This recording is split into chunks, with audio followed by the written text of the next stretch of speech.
Hello guys, today I wanted to show you this project file. I wanted to show a few tricks that I learned while making this project file.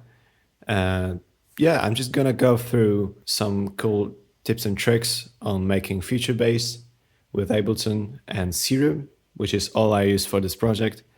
And if you guys want to grab this project, head over to our website. The link should be in the description.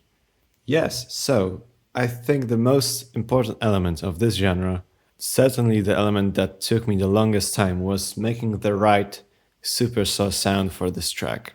So I mean this track, and it's actually all made with one instance of Serum, as you can see. Right now the track is frozen because the preset ended up taking a bit too much of my CPU. I'm gonna duplicate this track and I'm gonna unfreeze it, and we're gonna dive into this preset and I'm gonna show you how it's done. So let's just duplicate this track and freeze this one.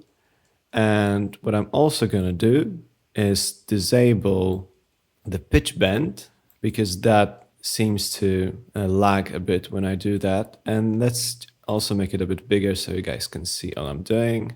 So let's actually solo this supersaw right here. And let's listen to it, and then I'm gonna disable all the effects. We'll listen to it without the effects and we'll figure out how the sound is made. So here's the sound.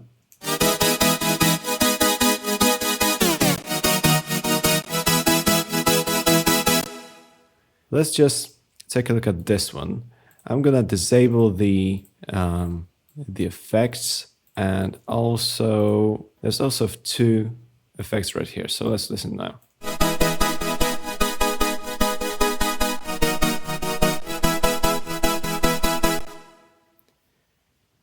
So there's a few things that I discovered while doing this. First of all, you can see that I'm not using regular saw waves here. I'm using two oscillators, but this one is like the most important one, I guess. It sounds like this. And it's, I would say, the base of this sound. And it's kind of a saw to square wave, which I think it's a custom wavetable that I made, but I think I just took a square wave and a saw wave and just kind of blended between these two to create something in between.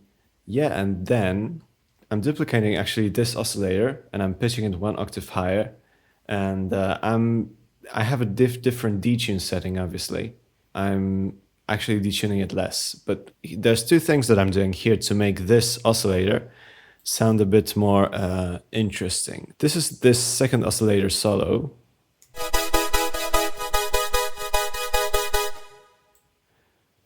But normally you would hear something like this and without the stack, so it would sound like this. So all I did was I turned on the sync here, which kind of changes the timbre of the sound. And then a very important thing I'm doing here is I'm using the stack option in the global tab, and this basically pitches a few of the unison voices up one octave if you do this. So this is the sound. Now this filter actually is adding high end. Because if you use a low-pass filter in this kind of open setting and you add some resonance, you can actually boost some high-end. Let's just go through the effects and I'll show you the most important ones.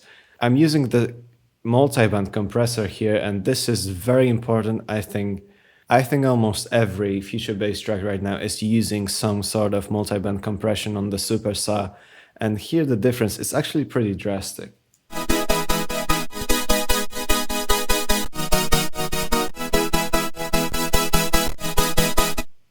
Yeah, it makes the sound brighter and it gives it that punchy, powerful kind of timbre, which I really like. And yeah, multiband compression is a very big part of this sound. There's a few effects that I'm adding on top of this, some hyper.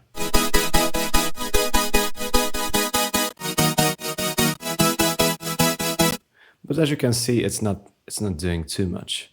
And then I'm just compressing it a bit, and I'm clipping it with the glue compressor's soft clipping. Let's delete this track for now. Let's take a look at some other elements.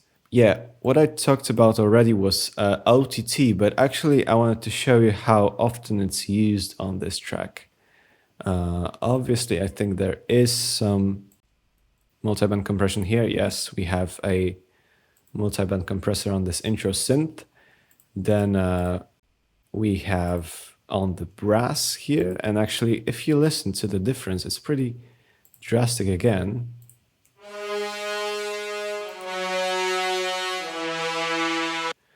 It really makes it more present in the mix. It makes it brighter.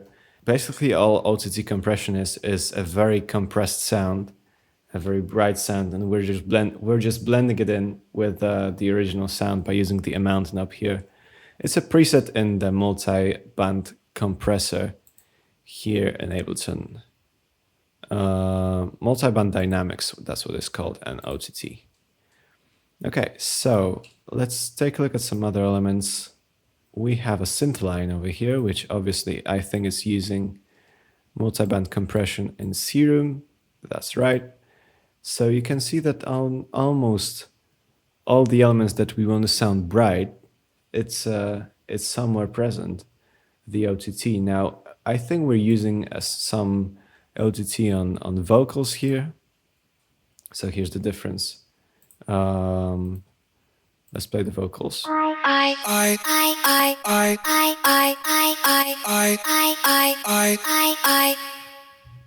We're using a lot of OTT here, but what's more important is that we are using some reverb before.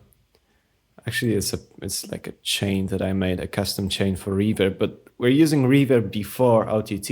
It really makes the reverb louder after every sound of the vocal. So it makes it sound more huge without drowning the sound completely in reverb. If we're talking about vocals, I think it's useful to mention that I'm using an audio track for vocals actually. And I chose to pitch every sample kind of manually instead of doing it in Simpler. And that's because I found that in Simpler, it's the warp settings are not as good as if you do it on an audio track, especially the Complex Pro mode, which I use to pitch a sample an octave higher, for example. It did cause some weird artifacts on the vocal samples, so I chose to pitch them up and down here with my Complex Pro mode. And as you can hear, it doesn't sound too bad. Let me solo the high layer here. But I'm actually doubling it with something an octave lower. So the sound is more full. And yeah, that's a good trick that I learned. If something sounds too chipmunky in Simpler, especially the vocals, sometimes it's useful to try to do it on an audio track because you have more control over the sounds. When it comes to the kick, I think it's a pretty stompy kick. Hear this. Then I'm actually doing this using the same sample, but I'm just making it shorter. So I'm using this one on the drop, and then I'm kind of fading it out like this. So it's a bit more, the tail is a bit shorter. But yeah, the snare is a combination of two sounds, nothing too crazy. There's this sound and this sound. Yeah, there's some cymbal snaps, open hats. This is something I had to freeze and flatten, but it's pretty much just a white noise loop and some a reversed crash, which is nothing crazy. We have a lead, which is pretty much the super saw, basic shapes saw wave with a multiband compressor on it. I'm also kind of making a bit of a vibrato effect here. I'm mapping the LFO2 to chorus pitch, which gives it that vibrato effect, but it's not that inventive, I would say. Let's talk about the sad synth in this section, especially with the bass. I like this synth a lot, so hear this.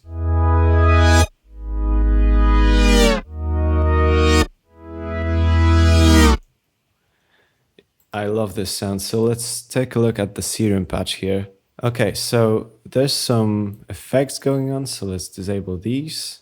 Let's just go through what's going on here. We have noise and sub, but let's turn that off. I think this is the main oscillator.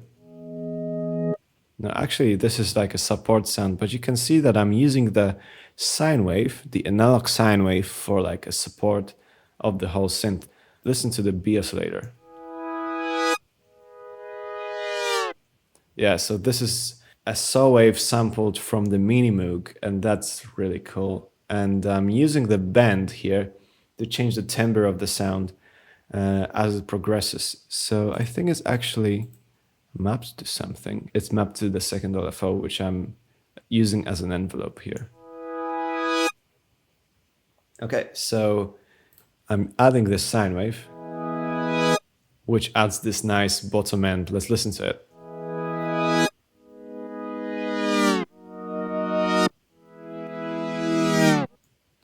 Yeah, and then I'm throwing in some sub, but I'm actually treating it like a support sound for this saw wave here.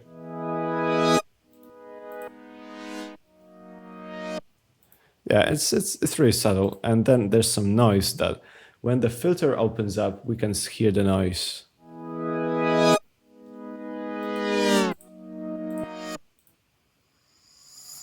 The effects on here, I don't think they're that crucial to go over. They're making the sound louder, and there's this Haas effect, which is making the sound more stereo, because I'm actually not using any unison here. And actually, I think I forgot about one thing. Yeah, I'm using hyper and dimension, which is really cool. Let's disable this.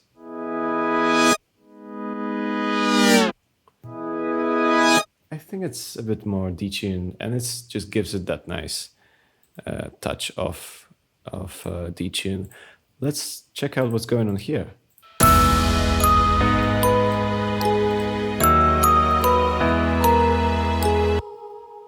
So we have a piano in sampler, but actually if you don't have sampler, so you have Ableton Standard, we also have a version with simpler that you can use. And yeah, it's just a grand piano, nothing crazy. It's compressed quite a bit, and there's OTT on it.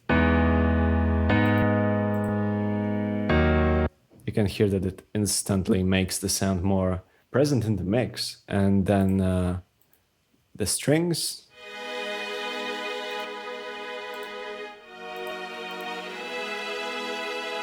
I'm using OTT and some EQ to brighten up the sound. And that's pretty much all that is going on. We have this celesta again here, and then there's the low vocal which comes in.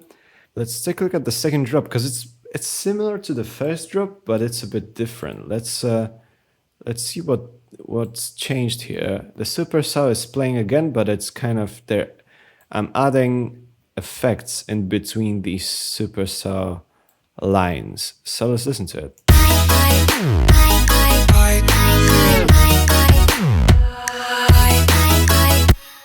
Let's figure out what happened here. Let's listen to this. We have a bass drop here, which I think is a saw wave with, it's a saw wave with hyper, and it's actually just hyper, which makes it so detuned. I'm just boosting the low end because I like it this way. Yeah, then there's something going on here,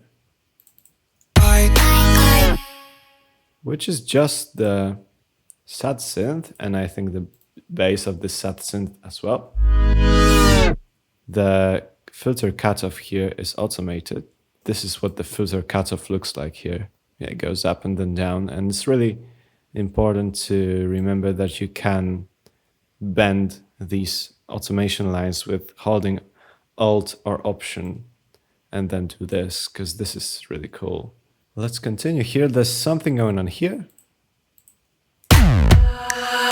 I reversed a reverb tail of a vocal. There's some stuff going on here.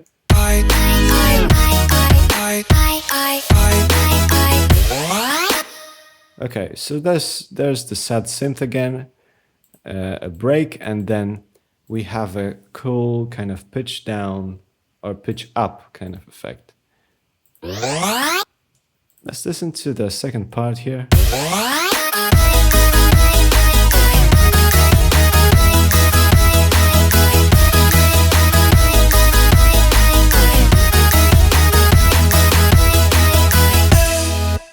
So the second part is pretty much the same as the second part in the first drop. There's nothing to add here really. And yeah, and there's the second verse, which is the same as the first verse. And then there's some Foley recording of rain noise. Yeah, we have some snare build-up effects at the end. It's done with an arpeggiator. I'm just holding C3 here, and I'm sometimes turning on the arpeggiator. You can see that it's on in this area, and then I'm automating the rate. It's playing 64 notes. Let's talk about this mix bus is actually interesting. I'm using sidechain compression on almost all instruments on a single bus, but I'm also using some sidechain on single instruments. So let's listen to the drop here, and I'm gonna just solo the instruments, which are called mix bus over here, because I'm routing all of my instruments to this. So let's listen to this part.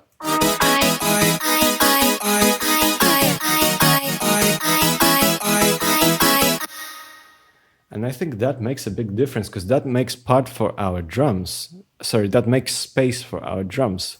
And on the bass, I have separate sidechain compression. And on some instruments, I have separate sidechain compression, like I have it obviously on the supercell, because I really wanted it to duck when the kick is hitting and the snare. Yeah, that's pretty much all that's going on here. Let's talk about the return chains here.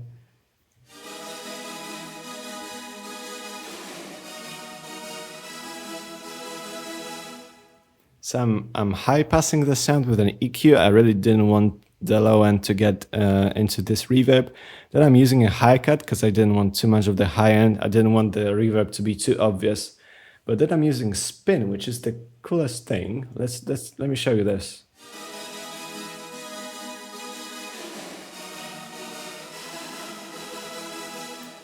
Really, spin gives the sound so much. It's like detuning it in a way.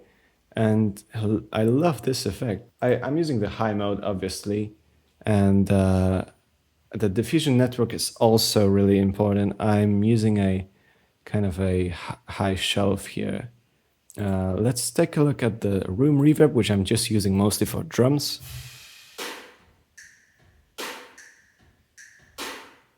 And I like the room reverb because it makes the sound of drums a bit more cohesive, glues it all together, makes it sound like it's all in one room. It's a preset from Ableton called Wooden Room, and that's pretty much it. Yeah, on the master, there's a bit of processing. This is my standard mastering chain at the moment. I like to use EQ, obviously setting some levels first, but I'm using EQ, and I love this scale function here. Normally at 100% this curve would look like this, but obviously that's a crazy curve for a mastering chain. So I like to just go to small values with the scale and then be able to manipulate all of my parameters here carefully. I'm using multiband dynamics, which makes the sound of the track more cohesive and then also adds a bit of punch to the whole thing. Let me show you what it sounds without the multiband dynamics.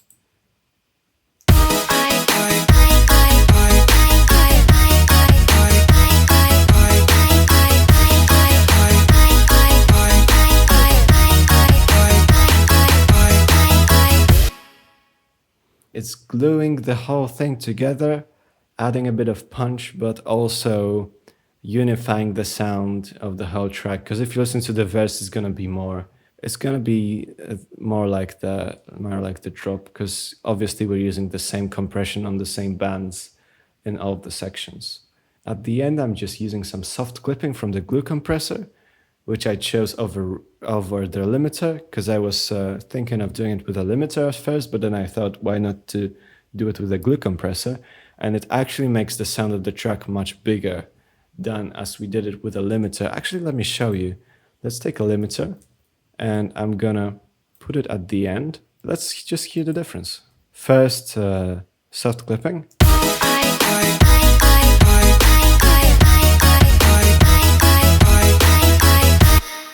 Now limiter.